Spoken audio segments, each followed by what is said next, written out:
This is Bill Huizenga, obviously in Washington, not in West Michigan, hoping to head back home this afternoon. But I got to tell you, I'm going to be walking in for our last vote here momentarily, and I am just flabbergasted that my Democrat colleagues are going to be voting affirmative on this bill, and here's one of the reasons why. This is the state of play, where not only are we going into debt for our own country, we're now going to be going into debt for other countries.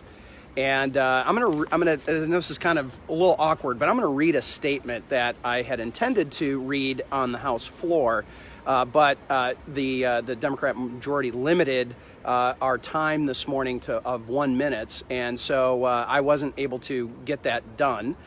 So I'm going to do it here with you now, and then we're going to talk a little bit about this. So here's my statement that I intend on the House floor. I rise in opposition to the partisan bill we have been debating the past couple of days. Under language inserted at the Rules Committee, the U.S. would direct the International Monetary Fund, the IMF, to lavish $3 trillion on countries around the world. This is a permanent, no-strings-attached liquidity for foreign governments. The Democrats' bill would therefore send at least $20 billion to the world's foremost state sponsor of terrorism, Iran. It means at least $17 billion for the Assad regime in Syria.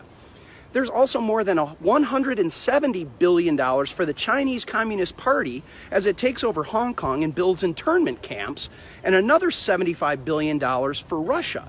Meanwhile, an amendment I offered to prevent Americans' banks from financing Iranians who have been sanctioned for terrorism and human rights abuses wasn't even made in order by the Rules Committee. Strange priorities from the Democrats. It's obscene to attach billions of dollars for China, Russia, and state sponsors of terrorism to legislation that funds our military. I urge a no vote on this bill, and I'm going to be voting no. And this is to fund our military, and we are going to be directing the IMF, which, by the way, I had jurisdiction over at one point when I chaired one of the subcommittees on financial services. It was called the Monetary Policy and Trade Subcommittee. And so I'm very familiar with the IMF, very familiar with the good work it does, and very familiar with the bad work that it does.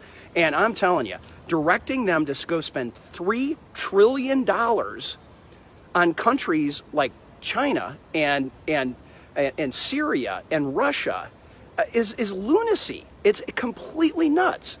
So this is a problem. We have to deal with it.